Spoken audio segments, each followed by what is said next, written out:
I'm tying my shoe before I start the video, but I'm not sure why. Maybe it'll help me stop tripping on my words. Haha! So I have this extreme desire to stop talking in a British accent for this entire video, or maybe this is Australian. This is definitely not British. I just want an accent really bad after watching that episode, but I'm not sure what accent I have, so maybe I should stop. That was definitely Australian. This is Australian. I'm sorry. So, it goes. This episode starts out and this guy is firing some kind of rocket missile of death and it kills someone. The rocket missile of death killing someone? Shocking. So the team goes to investigate the man, and as soon as they say that it might have been Ducky's best friend who was killed, Ducky just turns into like this 7-year-old boy and he's like, that was my best friend. And my heart just shattered to 10,000 tiny itty bitty pieces. Those aren't words. That's how distraught I am. Someone hand me a dictionary to use and or knock myself out with. So it turns out it isn't his best friend. His friend is in on this like elaborate prostitution ring. Keep your friends close and your hookers closer. Before I forget, they do include Abby's love interest type of male gentleman species in this episode, which I enjoy. I'm glad that they didn't just like leave him at the train station and move the plot point along. So I love that he's still in this, and I want him to be back, and I want them to date and have a relationship. That is what I desire of them. And I like that they acknowledge the whole, hey, we used to date, right? Weird, huh? Kind of thing.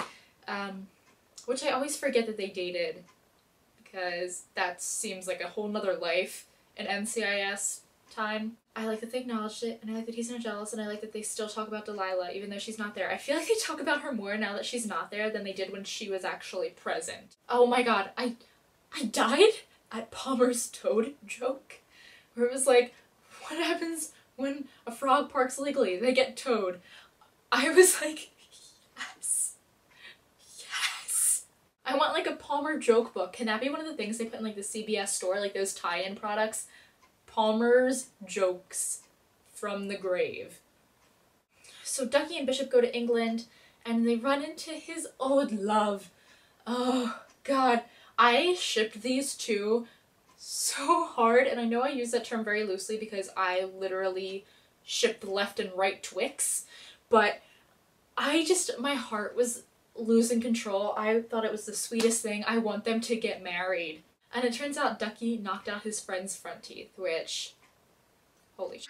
So throughout his time in England, we get some flashbacks. Actually, what we basically get is irony incarnate, because every single line is about how much he hates dead people, or how much he hates bow ties, or how much he hates people named Jethro. I don't know. This is very well the direction we're going. They make a Doctor Who reference, which makes me so happy because I totally called that they were gonna do that, and my predictions are never right. I don't even know why I bother making a spoilers and theories video.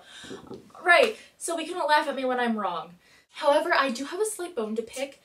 I believe they're referencing the third Doctor, who was the one who wore bow ties before Matt Smith, and that Doctor wasn't there until the 1970s, and I was almost sure that this episode took place in the 1960s, but I digress. Another storyline that's happening is there's this hit list of Marines that is being killed off by a Russian Mafia member. Said Russian Mafia member is actually Ducky's friend's assistant. And the only reason we find this out is because the people who replace the dead people put the Russian Mafia member on their application as their emergency contact, which is very similar to me putting Al Capone on a job application as a reference. Would you really hire me if I put Al Capone down? Probably, because that means I have special powers and also mob connections. So it turns out he's leader of the prostitution ring that's happening, and that's why that naked girl was there earlier. Mother of God. Ducky slays everyone. With just like the flick of a little scalpula, almost said spatula. But oh my god, he just straight up murders this man. I was cheering in my seat. I was at the kitchen table like, yes. Murder. How many times do we see Ducky be the hero? I mean, we see him be like the brain hero a lot, but like the badass, like, I'll pop a cap in your butt kind of guy? No, we don't. And I think that was so great. Another Ducky thing is when he ran to meet Bishop in the elevator way earlier in this episode. I thought that was the cutest thing. Ducky, be still my heart. What a fantastic fellow. And then at the end, oh my god, he wanted the girl to come with him because there was like a love triangle situation back in the day.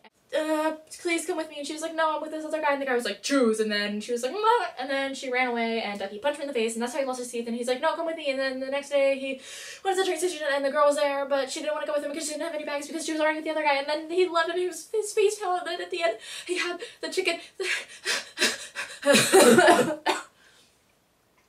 He kept the ticket that would have gotten her on the train or whatever British people take to travel, the TARDIS. I don't know. They talk about how Gibbs lost Shannon and how he kept dating the wrong people, and Ducky's like, I wanted to skip that part. And I was like, please, can this woman become a regular? That would, oh my god. I love her so much. Ducky's so cute. You know how this episode is gonna end? I'm going to marry Ducky. It's me. I'm the one. I know there's a bit of an age difference, but if Hugh Hefner can make it work, so can we. So those are my thoughts on this episode. I loved it.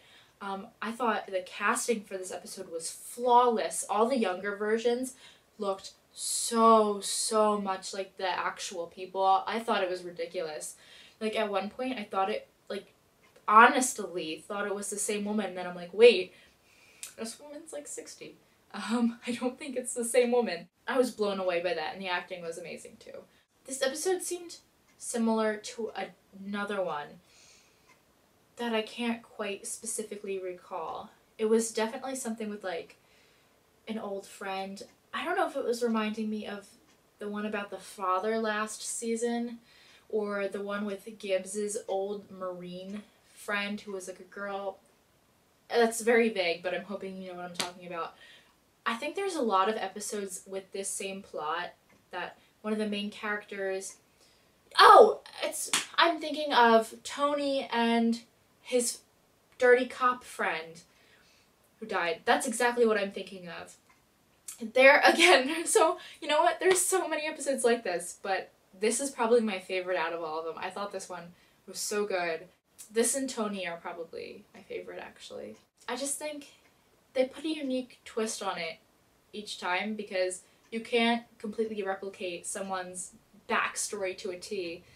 So I thought the differences were really well done, and they brought back such like, such backstory, such enchantment. I loved it. That's my thought on this episode. So that's that. And I will see you guys for the spoilers and theories video that I'm about to film and change clothes and pretend like it's a whole different day, but the illusion is shattered. Goodbye.